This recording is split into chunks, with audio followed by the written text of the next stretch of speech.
VD. സതീശന്റെ നേതൃത്വത്തിലുള്ള മന്ത്രിസഭ തിങ്കളാഴ്ച സത്യപ്രതിജ്ഞ ചെയ്ത് അധികാരമേൽക്കും. തിരുവനന്തപുരം സെൻട്രൽ സ്റ്റേഡിയത്തിൽ രാവിലെ 10-നാണ് ചടങ്ങുകൾ. രാജ്യത്തെ എല്ലാ കോൺഗ്രസ് മുഖ്യമന്ത്രിമാരും ചടങ്ങിൽ പങ്കെടുക്കും. രാഹുൽ ഗാന്ധി, പ്രിയങ്ക ഗാന്ധി ഉൾപ്പെടെ കോൺഗ്രസ് ദേശീയ നേതാക്കളും ചടങ്ങിനെത്തും. പന്തൽ നിർമ്മാണം മുതലുള്ള ഒരുക്കങ്ങൾ ഇന്ന് ആരംഭിക്കും. റഹീസ് റഷീദുണ്ട് വിശദാംശങ്ങൾ നൽകാൻ. റഹീസ്, ഇനി സത്യപ്രതിജ്ഞയാണ്, മന്ത്രിമാരെ തീരുമാനിക്കേണ്ടതുണ്ട്. പക്ഷേ ആരൊക്കെയുണ്ടാകും അതിനു മുൻപ് ഈ സത്യപ്രതിജ്ഞാ ചടങ്ങ് എങ്ങനെയായിരിക്കും, അതിനുവേണ്ട ഒരുക്കങ്ങൾ ഏതുവരെയായി? ശ്രുതി, ഗ്രീജിത്ത്, തിങ്കളാഴ്ച രാവിലെ 10 മണിക്കായിരിക്കും വി.ഡി. സതീശന്റെ നേതൃത്വത്തിലുള്ള UDF മന്ത്രിസഭ അധികാരമേൽക്കുക. സെക്രട്ടേറിയറ്റിന് സമീപമുള്ള സെൻട്രൽ സ്റ്റേഡിയത്തിൽ വെച്ചായിരിക്കും സത്യപ്രതിജ്ഞ ചടങ്ങുകൾ. നേതാക്കൾക്കും വിവിധ മേഖലയിലെ പ്രമുഖർക്കുമൊപ്പം പാർട്ടി അണികൾക്ക് കൂടി പങ്കെടുക്കാവുന്ന തരത്തിൽ വലിയൊരു പന്തലായിരിക്കും ഉയരുക. ഇന്ന് തന്നെ പന്തലിന്റെ നിർമ്മാണ പ്രവർത്തനങ്ങൾ ആരംഭിക്കും. ഇതുമായി ബന്ധപ്പെട്ട സുരക്ഷാ ക്രമീകരണങ്ങൾക്ക് വേണ്ടി ഉച്ചയ്ക്ക് ശേഷം 2 മണിക്ക് DGPയുടെ നേതൃത്വത്തിൽ ഒരു യോഗവും ചേരുന്നുണ്ട്.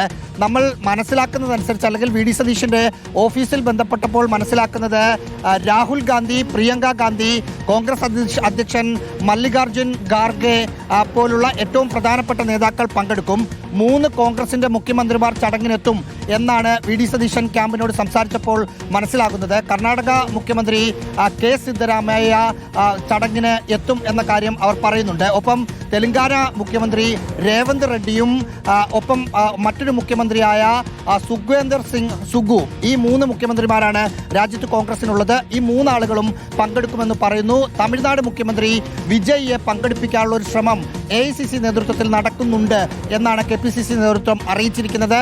കർണാടക ഉപമുഖ്യമന്ത്രി DK ശിവകുമാറും പങ്കെടുക്കും എന്ന് അറിയിച്ചിട്ടുണ്ട്. ആ തരത്തിൽ ഏറ്റവും പ്രധാനപ്പെട്ട രാജ്യത്തെ തന്നെ കോൺഗ്രസിന്റെ നേതാക്കൾ, മുഖ്യമന്ത്രിമാർ, മറ്റ് സിനിമാ മേഖലയിലുള്ള ആളുകൾ, പാർട്ടി പ്രവർത്തകർ എന്നിവരെയൊക്കെ ഉൾക്കൊള്ളിച്ചിട്ടുള്ള വലിയൊരു സത്യപ്രതിജ്ഞാ ചടങ്ങിനാണ് സെൻട്രൽ സ്റ്റേഡിയം സാക്ഷ്യം വഹിക്കുക. പന്തൽ നിർമ്മാണം അടക്കമുള്ള പ്രവർത്തനങ്ങൾ ഇന്ന് രാവിലെ തന്നെ ആരംഭിക്കുകയും ചെയ്യും. ശരി റയീസ്, മറ്റൊന്ന്, വി.ഡി. സതീശൻ പിണറായി വിജയൻ പോരാട്ടത്തിന് വീണ്ടും സഭ സാക്ഷ്യം വഹിക്കാൻ പോവുകയാണ്. കിഫ്ബി, മദ്യനയം, അതിവേഗ റെയിൽപാത, ഇതുപോലുള്ള വിഷയങ്ങളിലൊക്കെ മുൻ സർക്കാർ എടുത്ത നയപരമായ തീരുമാനങ്ങളിൽ പുതിയ സർക്കാർ എന്തെങ്കിലും മാറ്റം വരുത്തുമോ എന്നുള്ള കാര്യമൊക്കെ, അതിനെ പ്രതിപക്ഷം എങ്ങനെയായിരിക്കും കാണുക എന്നുള്ളതൊക്കെ വളരെ ശ്രദ്ധേയമായ രാഷ്ട്രീയ ചോദ്യങ്ങളാകുന്നു. അതുപോലെ ഇന്ദിരാ ഗ്യാരണ്ടി പദ്ധതികൾ എളുപ്പത്തിൽ നടപ്പിലാക്കാൻ കഴിയില്ല എന്നൊരു വിലയിരുത്തൽ പ്രതിപക്ഷത്തിനുണ്ട്. സഭയിൽ വീണ്ടും വി.ഡി. പിണറായി വിജയൻ നേർക്കുനേർ. റയീസ്, അതാണ് രാജ്യത്ത് 15ാം നിയമസഭ സാക്ഷ്യം വഹിച്ചതുപോലെ വി.ഡി. സതീശൻ വേഴ്സസ് പിണറായി വിജയൻ പോരാട്ടമായിരിക്കും ഇത്തവണയും നിയമസഭയിൽ കാണുക. ചെറിയൊരു മാറ്റം, ചെറുതല്ല വലിയൊരു മാറ്റം തന്നെ. ട്രഷറി ബെഞ്ചിൽ നിന്ന് ഭരണപക്ഷത്തെ മുഖ്യമന്ത്രിയായി നയിച്ച പിണറായി വിജയൻ പ്രതിപക്ഷ നിരയിലേക്ക് പോകുന്നു, പ്രതിപക്ഷ നേതാവായി പോകുന്നു. പ്രതിപക്ഷ നിരയിൽ പ്രതിപക്ഷത്തെ നയിച്ച വി.ഡി. സതീശൻ ഭരണപക്ഷത്തെ നയിച്ച് മുഖ്യമന്ത്രിയായി സഭയിലെത്തുന്നു എന്നത് മാത്രമാണ് മാറ്റം.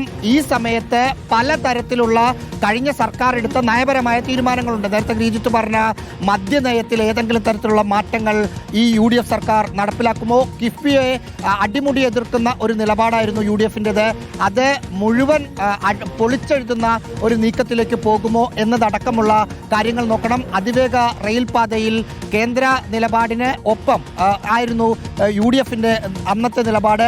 ആ നിലപാടിലേക്ക് പോകുമോ എന്നതടക്കമുള്ള കാര്യങ്ങൾ നോക്കണം.